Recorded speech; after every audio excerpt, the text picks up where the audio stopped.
नांदेड़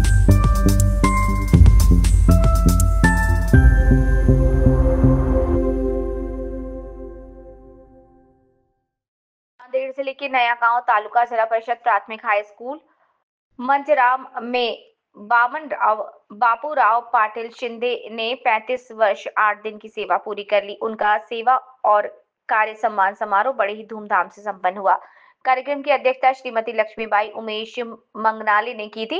मुख्य अतिथि के रूप में प्रतापराव पाटिल चिखलीकर के प्रतिनिधि के रूप में परिणीता ताई देवरे पाटिल चिखलीकर, जो कि कार्यक्रम की प्राप्तकर्ता थी। नांदेड़ जिले की राष्ट्रवादी कांग्रेस पार्टी की जिला अध्यक्ष थी माननीय शिवराज पाटिल होटालकर, विठल राव बापूराव पाटिल शिंदे, डांगडगवे साहब, मंजराम नगरी के सरपंच श्रीमती रुक्मणी बाई साहब पाटिल शिंदे और अन्य लोग मौजूद थे। साथ ही साथ जिला परिषद स्कूल के समस्त स्टाफ सहित बड़ी संख्या में नागरिक और महिला भी उपस्थित रहे।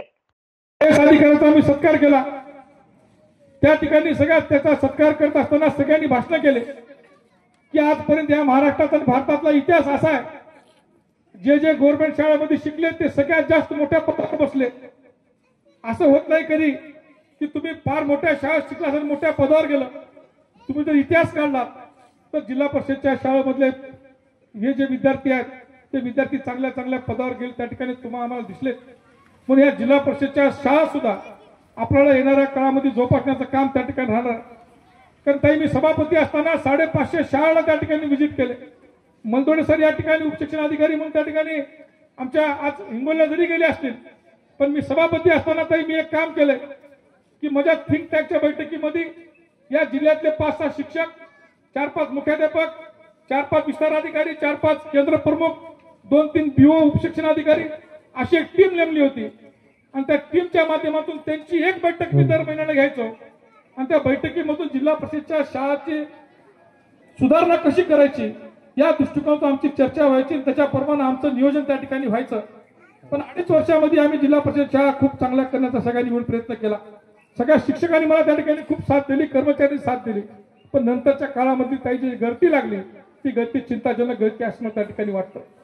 आणि म्हणून आज आपण या सरांच्या शेवटच्या कार्यक्रमाच्या निमित्ताने सुद्धा या सगळ्या गोष्टीवर आपण बारकाईने लक्ष देणं गरजेचं आहे। मी खूप ठिकाणी म्हणतो ताई की मराठवाड्यामध्ये आणि पश्चिम महाराष्ट्रामधला फरक सांगण्याचा प्रयत्न करतो। साहेबराव पाटील, पश्चिम महाराष्ट्रामध्ये आपण आपल्या मंदिराला 2-2, 4-4 कोटी रुपये खर्च करतो, 1-1 कोटी, 2-2 कोटी रुपये आपले बजेट शिल्लक असतं। पण पश्चिम महाराष्ट्रामध्ये सगळ्यात जास्त पैसा जर त्या ठिकाणी कशावर खर्च होत असेल तर तिथल्या बालवाडीवर आणि तिथल्या प्राथमिक शिक्षणाच्या कशावर त्या ठिकाणी खर्च होतो, जेणेकरून आपले पोर त्या शाळेतून घडले पाहिजे, मोठे झाले पाहिजे असा उद्देश त्या ठिकाणी तिथल्या लोकांचा असतो। दुर्दैव आपला की आपण कुठेतरी वैचारिक पद्धत त्या ठिकाणी मागे पडतो। पण मी नेहमी त्या ज्या ठिकाणी जातो त्या या ठिकाणी सांगण्याचा प्रयत्न करतो की तुम्ही आपल्या शाळा, ह्या जिल्हा परिषद शाळा ह्या तुमच्या आहेत। शासनाने ह्या जिल्हा परिषदच्या शाळेचा मालक तुम्हाला केलंय। या जिल्हा परिषद शाळेचा अध्यक्ष नेमत असताना त्या शाळेमध्ये जे विद्यार्थी आहेत त्या विद्यार्थ्याचा पालक त्या शाळेचा अध्यक्ष राहील आणि त्या विद्यार्थ्याचा पालक त्या शाळेचा त्या ठिकाणी संचालक राहील। आणि सगळी व्यवस्था तुमच्या हातात दिलेली असताना तुम्ही त्या ठिकाणी शाळेकडे मग चांगल्या दृष्टिकोनातून बघणं त्या ठिकाणी गरजेचं आहे। आणि म्हणून सरांचा हा कार्यक्रम होत असताना अतिशय आनंदामध्ये हा कार्यक्रम त्या ठिकाणी होत आहे। आणि मांजरामची ही शाळा ताई आमच्या पंचकृषीमध्ये अतिशय नावाजलेली कन्या शाळा त्या ठिकाणी म्हणून आहे। आणि म्हणून इथं साहेबांची सुद्धा त्या ठिकाणी अतिशय चांगली शाळा त्या ठिकाणी चालते। आणि म्हणून या जिल्हा परिषदच्या शाळेमध्ये सुद्धा आपण त्या ठिकाणी चांगल्या दृष्टिकोनातून बघणं हे गरजेचं आहे। पण मी वामन सरांना मी मनापासून माझ्यातर्फे, माझ्या कुटुंबातर्फे, आमचे नेते प्रतापराव चिखलीकर साहेबांतर्फे, त्यांच्या सगळ्यातर्फे आम्ही त्यांना मनापासून पुढील आयुष्यामध्ये त्यांना शुभेच्छा देतो। त्यांच्या कार्यामध्ये त्यांनी येणाऱ्या काळामध्ये करता रिटायरमेंट झाल्यावर त्यांचं नवीन एक जीवन त्या ठिकाणी सुरुवात होणार आहे। ते जीवन त्यांनी कसं जगायचं, किती परिवाराला वेळ द्यायचा, किती व्यवहाराला वेळ द्यायचा हे त्यांनी ठरवून त्याच्यामध्ये त्यांचं जीवन अतिशय सुखमय त्या ठिकाणी जगावं आणि त्यांना निरोगी आयुष्य लागावं अशी ईश्वरचरणी प्रार्थना करतो। आणि 8 तारखेला या राज्याचे उपमुख्यमंत्री आणि जिल्ह्याचे नेते आदरणीय प्रतापराव चिखलीकर साहेब यांच्या वाढदिवसाचा निमित्त साधून मी 4 कार्यक्रम त्या ठिकाणी ठेवण्यात आले। एक म्हणजे तालुका स्तरीय चित्रकला स्पर्धा एक माझं त्या ठिकाणी आयोजन करण्यात आलंय. त्याच्यानंतर इको फ्रेंडली गणपती. तर याच्यामधला मागचा गाभा असा आहे की मी लहानपणापासून बघत होतो की आमच्या घरी किंवा मांजराला सुद्धा ती प्रथा मोठ्या प्रमाणात असेल खेडेगावात होती. गणपती आला की आम्ही आमच्या व्हळाची माती काढून आणायचो आणि त्या मातीचा गणपती करून मग पूजा करून मग ते गणपती विसर्जन करायचो. पण आता सगळे शिमटीचे गणपती आले, त्याच्यामुळे इको फ्रेंडली गणपती करणं आता गरजेचं झालं. पण गेल्या 2 वर्षापासून मी माझ्या शाळेमध्ये कार्यक्रम ठेवतो. 1000 विद्यार्थी इको फ्रेंडली गणपतीमध्ये सहभाग घेतात आणि अतिशय चांगले जवळपास त्याच्यामधले 12 ते 15% विद्यार्थी एखाद्या आर्टिस्टला लाजवेल अशा प्रकारचे गणपती त्या ठिकाणी तयार करतात, जेणेकरून त्यांच्याही कलागुणांना त्या ठिकाणी वाव भेटावा म्हणून तो एक कार्यक्रम आम्ही त्या ठिकाणी ठेवलाय. त्याच्यासोबतच महारक्तदान शिबिराचं आयोजन केलंय. त्याच्यात रोगदार शिबिराचं त्या ठिकाणी आयोजन केलंय.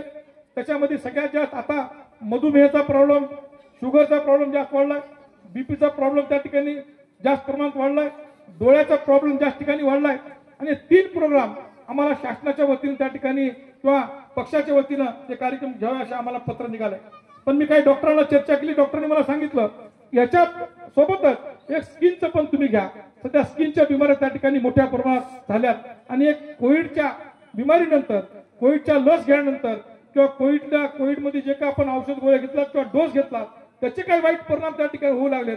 मग त्याच्यावर सुद्धा आपण एक स्किनचा कार्यक्रम घ्यावा आणि स्किनच्या डॉक्टरला बोलवावं असं म्हणून त्या ठिकाणी त्यांनी तो सुचल्यामुळं आम्ही ह्या 3 रोगावर त्या ठिकाणी 4 रोगावर आमचं नियोजन 8 तारखेला त्या ठिकाणी ठरलेलं आहे.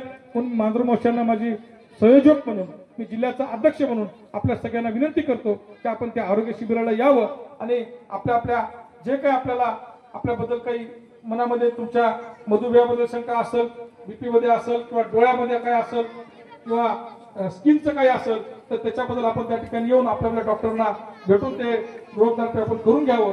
आम्ही त्या ठिकाणी औषध गोळ्याचं त्या ठिकाणी नियोजन केलंय. पण आपण मोठ्या संख्येने यावं. चिखलीकर साहेब त्या कार्यक्रमाला येणार आहेत, इतरही नेते त्या ठिकाणी कार्यक्रमाला येणार आहेत आणि आपण यावं अशी विनंती मी आपल्या ठिकाणी करतो आणि आमंत्रण देतो. आणि परत एकदा शिंदे सरांना मनापासून खूप खूप शुभेच्छा देतो आणि मी जाण्याची परवानगी ऐकून मागून जाण्यासाठी तयार होताना ठेवतो.